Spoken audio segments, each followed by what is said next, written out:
अस्सलाम वालेकुम स्टूडेंट्स। आज हम लोग का जो नेक्स्ट टॉपिक है that is about anti Sira immune Sira सीरोथेरेपी।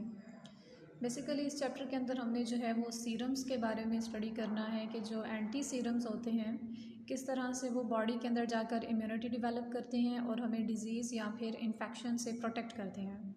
So first of all ये कि जो सीरम है वो क्या होता है और उसकी क्या फंक्शनिंग है।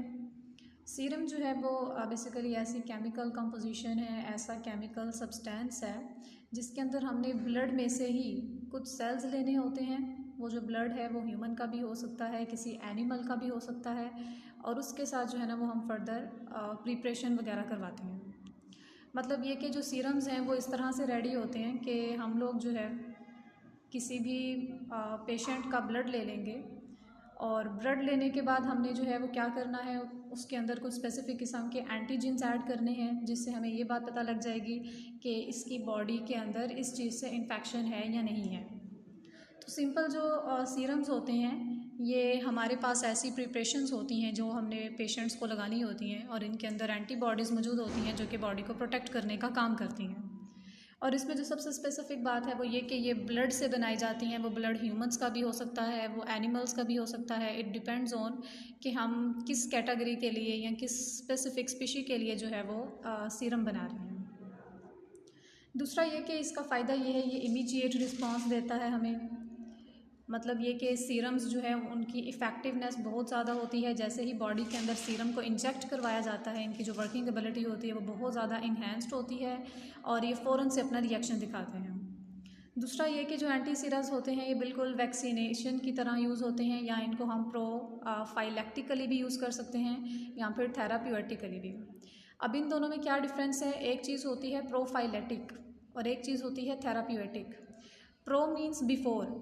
तो प्रोफाइलेटिक का मतलब है कि एक चीज़ आपने तब यूज़ की जब आपको उस चीज़ से कोई भी इन्फेक्शन या कोई डिज़ीज़ कुछ भी नहीं था। जैसे कि वैक्सीन के केस में होता है कि वैक्सीन जो है वो दो केसेस में लगवाई जा सकती है। एक तो ये कि आपको इन्फेक्शन या डिज़ीज़ हुई ही नहीं, उसे हम कहते हैं प्रोफाइलेटिक। इसी तरह से जो एंटी सीरम्स होते हैं वो आप तब लगवा सकते हैं जब हमें कोई डिज़ीज़, कोई इन्फेक्शन जो है वो इफ़ेक्ट किया ही नहीं है। दूसरा ये है कि अगर आपको डिज़ीज़ है या आपको इन्फेक्शन हुआ है या आपको कोई सवियर एलर्जिक रिएक्शन है और उसके ट्रीटमेंट के लिए जो आप लगवाते हैं एंटी सीरम्स या वैक्सीन्स वगैरह, वो थेराप्यूटिक में चले जाते हैं क्योंकि वो मेडिकेशन के लिए लगवाए जा रहे हैं, उससे क्योर करवाने के लिए, उससे ट्रीट करवाने के लिए लगाए जा रहे हैं। तो बेसिकली एंटी सीरम्स क्या हैं? ये हमारी ब्लड की कंट्रीब्यूशन होती है, हमारी ब्लड की केमिकल जो है वो कॉम्बिनेशन होती है जिसमें हमने सिंपल जो है ना वो एंटीजेंस को ऐड करके हमने इसको बनाया हुआ होता है। और इसका मकसद यही होता है कि जब भी इसको पेशेंट की बॉडी के अंदर इंसर्ट करवाया जाए तो जो एंटीजन इसके अंदर मौजूद होते हैं जिस स्पेसिफिक चीज़ के, वो उसको रिकॉग्नाइज़ करते हैं और उस डिज़ीज़ के खिलाफ एंटीबॉडीज़ बना के उसकी बॉडी को प्रोटेक्ट करते हैं। देन आ जाता है टाइप्स। दो टाइप्स हैं इसकी, ठीक है। एक है नॉन स्पेसिफिक और एक है स्पेसिफिक। जैसे कि इसका नेम इंडिकेट कर रहा है, नॉन स्पेसिफिक का मतलब है कि ये बड़ी जनरल है और इसमें कोई खास किस्म की जो डिज़ीज़ है उसका कोई जिक्र नहीं है, ठीक है। इसीलिए इसका दूसरा नाम जो है ना वो नॉर्मल ह्यूमन इम्यूनोग्लोब्यूलेंस है, क्योंकि जो वैक्सीन्स होती हैं वो भी इम्यूनोग्लोब्यूलिन प्रोटीन्स ही होती हैं और जो एंटी सीरम्स होते हैं वो भी बेसिकली इम्यूनोग्लोब्यूलिन प्रोटीन के बने होते हैं। तो जो नॉन स्पेसिफिक हैं वो बड़े नॉर्मल हैं, जनरल, किसी भी पर्पज़ के लिए यूज़ कर सकते हैं और ये तब यूज़ होते हैं जब बहुत सवेयर किस्म का कोई एलर्जिक रिएक्शन हो रहा हो, तो जनरली इसको यूज़ कर लिया जाता है। दूसरी केस में आ जाते हैं स्पेसिफिक एंटी सीरम्स। जैसे कि इनका नेम बता रहा है कि ये स्पेसिफिक हैं, इट मीन्स कि ये स्पेशल हैं और ये किसी टारगेटेड साइट के लिए ही इस्तेमाल होते हैं। जैसे कि एंटी टॉक्सिन हो गए जो कि किसी टॉक्सिक एक्टिविटी से प्रिवेंट करने के लिए हैं, एंटी बैक्टीरियल किसी बैक्टीरियल डिजीज़ के लिए हो गए, एंटी वायरल किसी वायरस वाली डिजीज़ से प्रिवेंट करने के लिए हो गए। तो इट मीन्स कि जो स्पेसिफिक एंटी सीरम्स होते हैं वो हमें हमेशा एक ख़ास किस्म की चीज़ से, एक स्पेशल डिजीज़ या इन्फेक्शन से प्रोटेक्ट करते हैं। While on the other side जो नॉन स्पेसिफिक होते हैं वो जनरली ही यूज़ हो रहे होते हैं। अब ये थोड़ा सा डिटेल के अंदर टॉपिक है नॉन स्पेसिफिक और स्पेसिफिक वाला। सबसे पहले हम जो है ना ये नॉन स्पेसिफिक को कर लेते हैं। नॉन स्पेसिफिक के अंदर इन्होंने वाई ग्लोब्यूलिन इंजेक्शंस का जिक्र किया है, ठीक है। जैसे ग्लोब्यूलिन आपको मैंने बताया इम्यूनोग्लोब्यूलिन प्रोटीन से डिराइव्ड हुए हुए हैं, तो यहाँ पर हमारे पास ना कुछ इंजेक्शंस होते हैं जो वाई ग्लोब्यूलिन के नाम से हैं। तो वाई ग्लोब्यूलिन इंजेक्शंस के अंदर हमारी बॉडी के अंदर जितने भी प्रोटीन्स हैं उन सब का ही इकट्ठा ग्लोब्यूलिन मटेरियल जो है, जो इकट्ठा प्लाज्मा होता है, वो मौजूद होता है।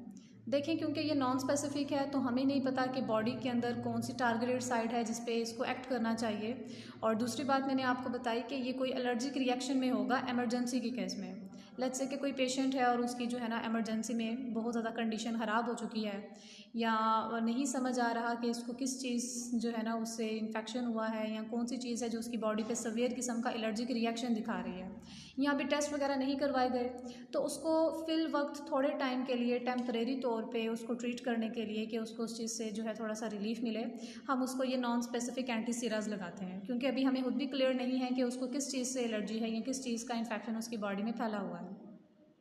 इसीलिए ये जो नॉन स्पेसिफिक एंटीसीराज बनाए जाते हैं ना, इसके अंदर हमारी ह्यूमन बॉडी के सारी ही प्रोटीन्स मौजूद होती हैं, क्योंकि वो ह्यूमन का जो ब्लड प्लाज्मा है वहाँ से बनाई गई हैं, तो डेफिनेटली इसके अंदर सारी ही यूज़ होंगी।